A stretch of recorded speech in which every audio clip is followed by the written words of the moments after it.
I mean, even an armchair skeptic is doing something. They're in their armchair. In other words, they're not just. I don't think armchair is passive. You know, I mean, I think there is a component to an armchair skeptic, which is, I mean, they can reach over and go on a blog. I mean, you know, they're not. An armchair skeptic to me is it says potential. You know, and that's what I think is there's potential in everybody. Everybody has some sort of skill or something they can throw into the mix. It may not be, you may not be a performer, but you might just have some innovative thought that can shift it a little higher up the chain. And that's the momentum. Once the momentum gets going, it picks up all sorts of people along the way, you know? So, yes? So your description of guerrilla skepticism, to me, I mean, guerrilla would imply something more militant, but the way you've been describing it now is almost more like skepticism activism. Yeah, well, no, I believe in being militant, but the problem is that I've had to modify my stance a little bit because there's not too many people that will go that route with me. Like, I don't know if you saw the Sylvia Browne thing I did. I punked Sylvia Browne at the amphitheater in Hollywood, and I went with some other skeptics, and they were like, kind of like, oh, we don't know him, you know? It's like, they stood in the background, and they were supposed to be backing me up, you know? And so it was kind of, for me, it was like, okay, I got to do what I got to do, and I'm going to keep doing it that way. But I think you have to pick your battles, because I don't want people to go, oh, Mark Edwards a dick. They're already saying that, you know. But I did, because that term kind of alienates me, you know. And I think that was what originally turned me off from when I was a professional magician and I just heard about Randy. You know, I heard about the thing he did with Peter Popoff. I thought it was brilliant. But I didn't really like Randy because I thought he's too strident, he's too mean-spirited. And I talked to Shermer about this when we first started working together. I said, you know, you're going to lose this huge audience of people if you're too strident. So how do we, and I guess part of the media challenge is, how do we get our foot in the doorway with, you know, we want to be militant, but we don't want to make people put off and say, skeptics are just know-it-alls. You know, that won't work either. So I think it's a case-by-case thing. In other words, if I'm going to Sylvia Browne's show, I'm going to be a dick, okay? If I'm going to Scientology, where I know they might follow me home, it might be a little more underground, right? A little more underground, a little more devious. But see, my background is in deception. So, you know, in other words, I can be militant and still be invisible at the same time. You know, I use code words.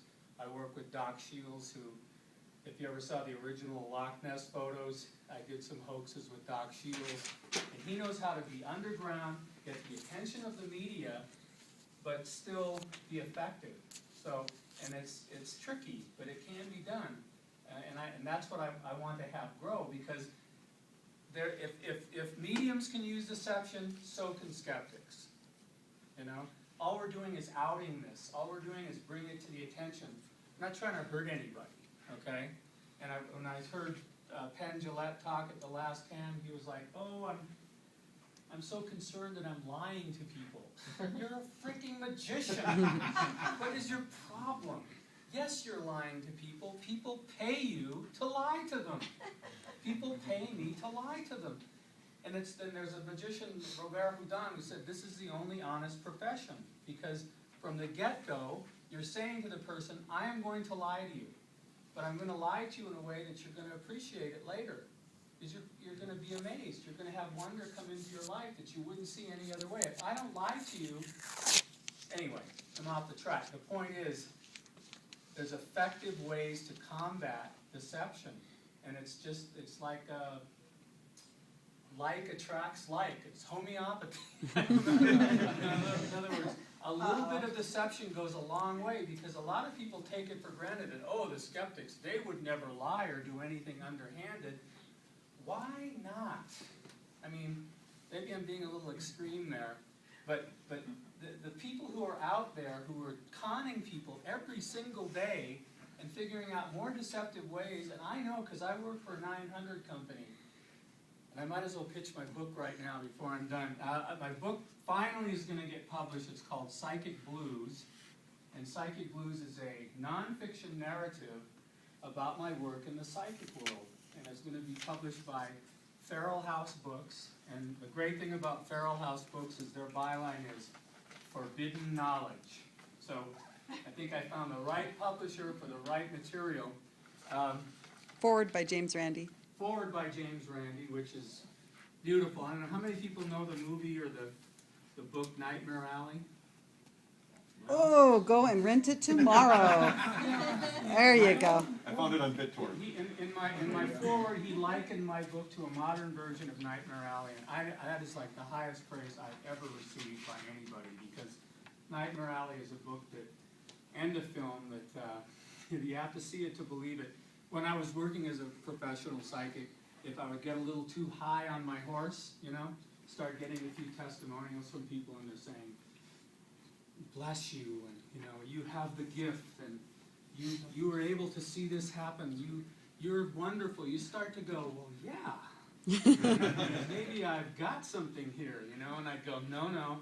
I'd put on Nightmare Alley, and I'd watch it, and I'd bring me right back down again. I go, okay, fine. Basically, it's about the beginnings of a carnival mentalist. He goes all the way to the top, comes all the way back down again. And it's a brilliant Tyrone Power, Joan Blondell movie. Anyway, let me write my website down. I have 14 books. Most of them are magic-oriented. And my goal here was to try and get a mainstream book, which is for everybody. In other words, I can write to magicians, I can write to mentalists, but I want to get my book. My dream is to be on my way to someplace at the airport and go buy, what is that, Hudson Books? Oh, there's my book in there.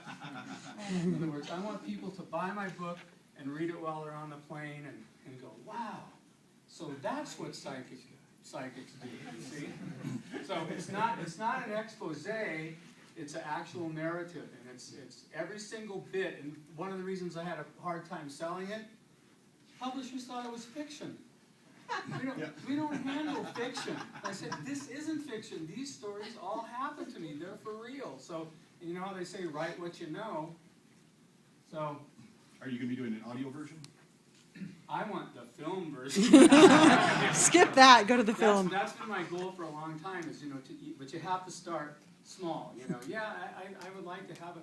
Actually, what I was going to try and do, and I'm in the middle of this contract thing, but I'd like to do the book and then have a CD of psychic readings with the book from the radio, because I did radio work, which was just unbelievable, the stuff you can get away with on radio, So magic is what you can get away with, and so that's what I did, and call me a scoundrel, fine, because I got the knowledge that people need to know, and so I'm working from the inside out, and many people may not like it, but what, cut?